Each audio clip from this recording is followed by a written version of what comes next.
So the next is V15, Hydradenitis Suppurativa. The scenario is you have seen a 19-year-old girl in the clinic with recurrent boils in her axilla. How would you manage her?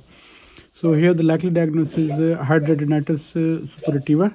Take a history of like pain, previous surgery, other sites affected, antibiotic history, smoker, diabetic, family history. 40% have affected family members. Then examine, check for the sites like groins, perianal, Crohn's disease, looking for acute and chronic abscesses, sinuses and fistulae. Fluctuations, take a pulse swab of any discharge. Treatment. So the treatment is treatment ladder or the step-up approach. So start conservatively with lifestyle changes. For example, stop smoking, control diabetes, maintain the BMI below 25, regular hygiene, and avoid deodorants. Number 1. Number 2, refer initially to dermatologist to start medical treatment. So dermatologists can undertake hormonal control and with oral contraceptive if associated with the menses.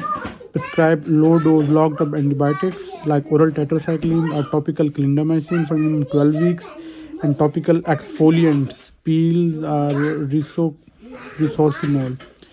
So after conservative treatment, after medical treatment, next step is immunosuppressive therapy, and radiotherapy can offer temporary relief. And now new biological adalimumab and infliximab may be affected, but they are not funded by the NHS. Simple excision and drainage of boils is in hydradenitis has a high rate of recurrence and should be avoided. And the non-surgical method seldom result in long-term cure. The definitive treatment is radical excision of the affected area, which may need either a VAC dressing or skin graft. Liaise with the plastic surgical colleagues to plan surgery. Ideally, there should be a need MDT between dermatologist, general surgeon, plastic surgeon, and the GP. What bacteria are found? Initially, it's Staph aureus and E. coli, and later on, anaerobes can come there. What is etiology? Etiology is not clearly understood, and there is a genetic component. Follicular occlusion with secondary involvement of apocrine gland leads to inflammation and destruction of the gland. Smoking may be trigger. Sharing forces from obesity and tight clothing contribute to the development. What are the clinical stages? The Hurley.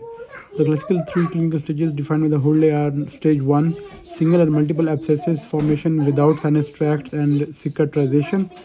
Stage 2, recurrent abscesses with tract formation and cicatrization, single or multiple widely separated lesions. And stage 3 are diffuse or near diffuse involvement of multiple interconnected defects and abscesses across the entire area. Thank you.